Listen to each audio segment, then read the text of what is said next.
Bonjour et bienvenue autour de tout. Aujourd'hui, je suis avec Maud, John et Troy Davis, membres travailleuses de la Coupe Touski. Bonjour, ça va bien? Oui, merci. Oui.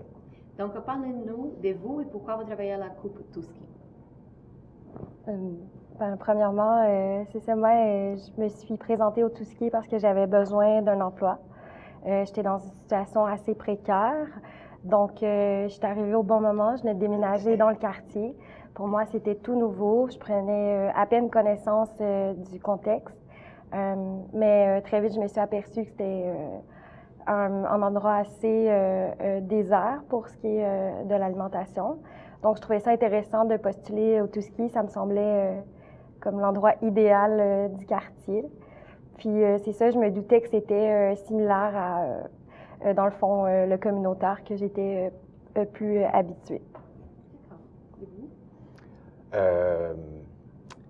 Mais un peu similaire à Maude. Moi aussi, je venais de déménager de l'Ouest canadien. J'avais déjà habité le centre-sud, mais 5 ans avant. Et j'ai apporté mon CV au Touski parce que j'avais besoin d'un emploi. Puis c'était aussi en partie parce que quand j'avais habité le centre-sud avant, il n'y avait pas de place comme le Touski. C'était vraiment, ça sortait de nowhere. C'était vraiment un petit café avec une bibliothèque puis des plantes. On voyait pas ça début 2000. D'accord. Et d'où vient l'idée de la COP? Je crois que ça a été en partie pris en charge par des femmes, premièrement. Des femmes qui côtoyaient le quartier, qui avaient soit des enfants ou des projets aussi par rapport au quartier qui peut être assez riche aussi au niveau créatif puis culturel. Mais je sais qu'elles désiraient c'est ça, amener leurs enfants dans des endroits, dans des restos, que ce soit accessible et abordable, puis ils trouvaient pas ça dans le coin. C'est ça, il y avait le Subway, le McDonald's et d'autres, puis elles se sont dit que ce serait une bonne idée. Donc, j'ai comme entendu parler aussi d'un rêve, que c'était un rêve pour elles de fonder un café quartier. Sinon... Mais ouais, un café quartier. Surtout familial, ça c'était vraiment quelque chose. Mais familial et offre alimentaire intéressante, mais intéressante côté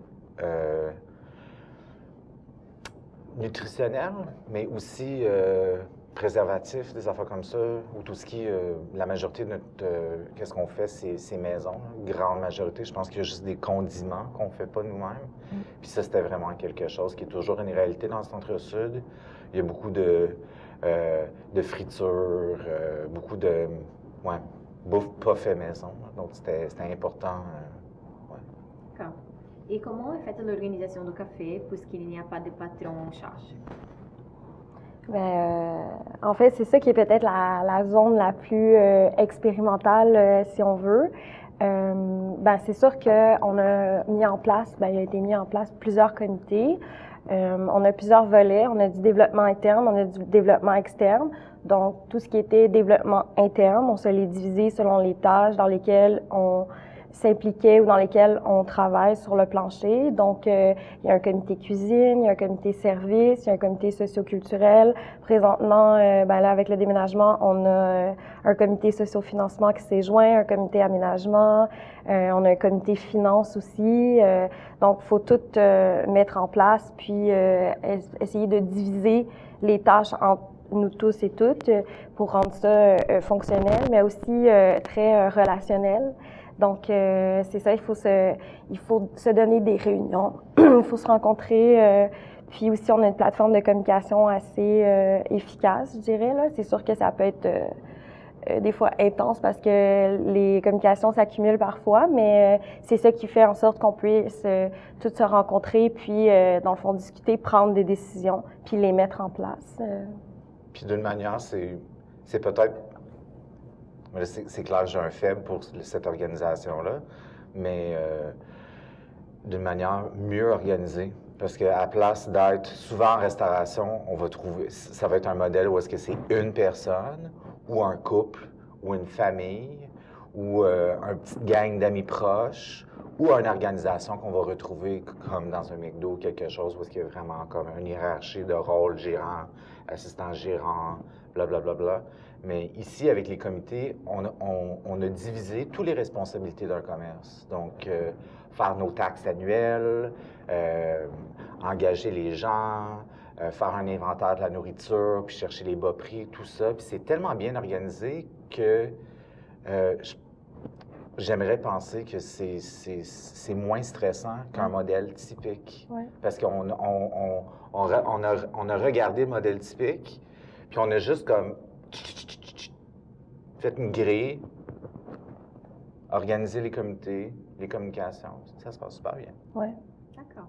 Et conseillez-vous l'autogestion des entreprises locales?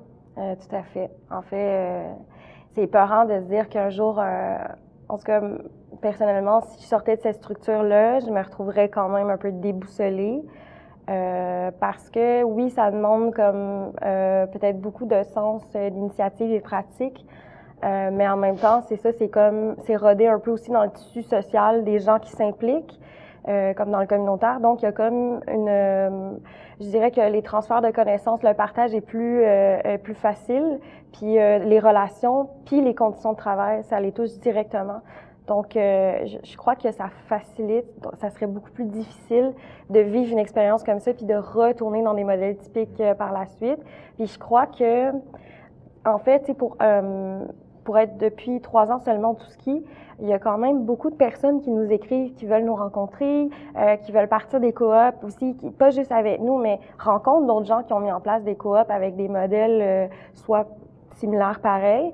Puis, dans le fond, on sent qu'il y a comme un engouement, qu'il y a un encouragement aussi à créer plus des structures coopératives surtout, puis d'autogestion aussi. En tout cas, moi, je le vois. Malheureusement, il y a eu des endroits qui se sont perdus, des endroits qui étaient chers aussi dans certains quartiers, mais comme Bâtiment 7 qui s'est fait, ou aussi la coop du milieu, c'est ça? Le milieu? Le milieu aussi. Donc, c'est ça, on sent qu'il y a comme une effervescence de ça aussi. Fait que c'est encourageant. Ça fonctionne, je pense. D'accord. D'accord. Et comment choisissez-vous le menu et comment les gens peuvent-ils accéder aux options avant de rencontrer les cafés? Bien, le menu a changé plusieurs fois. À la base, c'était vraiment des conseils. Les gens qui ont commencé la coop avaient des amis en restauration. Puis ils ont juste dit, qu'est-ce que tu penses qu'on devrait? C'est quoi qui est pas cher? C'est quoi qui est intéressant? Qu'est-ce que les gens y mangent? C'est quoi un petit déjeuner que les gens vont manger dans un café qui est intéressant? Puis parce qu'il fallait que ça soit quelque chose que les gens voulaient, qu'il n'y avait pas déjà dans le quartier. Donc, faire venir les gens. Donc, ça, c'était la base. Puis là, ça a juste été une évolution de travailler avec les choses et réaliser que un tel produit prenait trop de manipulation, puis c'était pas si bon que ça.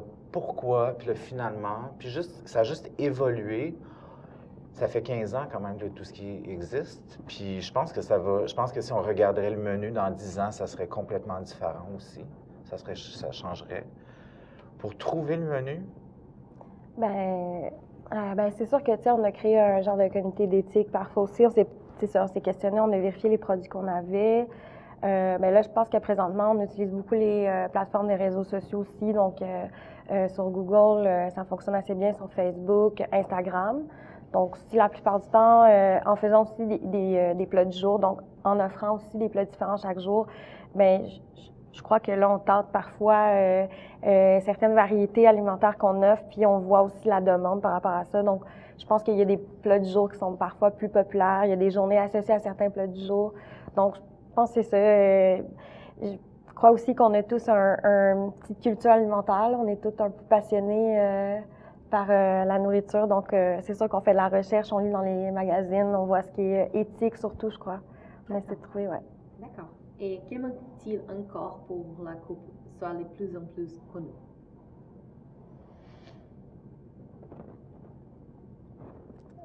C'est difficile comme question parce que je ne veux pas dire que ce n'est pas quelque chose qu'on veut, mais on n'a jamais nécessairement fait la promotion. Pourquoi? Bien, je pense qu'une des grosses raisons, c'est qu'on est un café de quartier. Puis, ça ne nous intéresse pas qu'on est contre, mais d'aller chercher des gens de Châteauguay ou de Saint-Jérôme pour descendre, venir au Tout-Ski manger. C'est pas... On n'est pas ce style de café-là. Nous, on a des gens qui viennent presque à chaque jour. Il y a des clients qu'on connaît très bien. C'est vraiment agréable. Puis c'est ça. C'est juste... puis qu'est-ce que ça va prendre pour que la coop soit plus connue? Qu'elle reste en vie. Tu sais, moi, ça fait 13 ans que je travaille au Tout-Ski, puis il y a de plus en plus de gens. Il y a de plus en plus de gens, les gens nous connaissent, aiment notre style, aiment notre nourriture, aiment l'ambiance, aiment l'offre alimentaire, mais l'offre culturelle. Puis c'est ça, à travers le temps. Mais surtout, je trouve que la question est quand même pertinente parce qu'on est comme dans un moment crucial où on a dû prendre des décisions depuis 2 ans, car le Tout-Ski doit déménager, la bâtisse a été vendue. On s'est dit, est-ce que notre priorité était d'être propriétaire à ce moment-là parce qu'on a senti que c'était un danger d'être locataire. Nous, on s'est dit non, notre mission, c'est vraiment d'exister, puis d'offrir quelque chose d'accessible, d'abordable, puis de rester dans ce quartier-là. Fait qu'on a priorisé de rester le plus près possible, si on veut, mais on n'est pas propriétaire. Parfois, je trouve que ça peut être un peu... ben, comme par exemple, si le centre d'achat a été acheté dernièrement. Donc, il y a des risques à ça parfois lorsque il y a des proprios qui achètent les bâtiments ou s'ils veulent, dans ce cas-ci, en ce moment, on travaille avec les propriétaires pour réaménager le nouvel espace et tout. Mais c'est quand même assez complexe. Puis, je crois qu'à un moment donné, on a eu peur. On a eu peur de vraiment perdre le Tout-Ski. Puis ça vient un peu jouer là-dessus parce que dans la campagne de sociofinancement, il a vraiment fallu qu'on se mobilise, qu'on diffuse ça. Donc, mais on a senti l'appui des gens. Puis c'était pas juste dans le Centre-Sud. C'était ça aussi, notre mandat dans le sociofinancement, c'était de créer un buzz dans Montréal et peut-être plus large pour dire cet endroit-là est important dans ce lieu-là. Puis aidez-nous à le préserver, tu sais.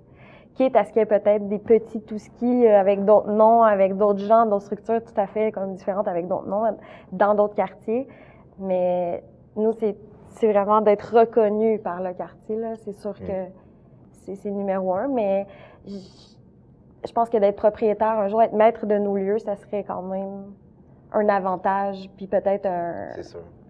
Ouais, ça nous rendrait plus prospères. C'est bon, merci beaucoup. Merci à toi. Et merci à vous, à la prochaine.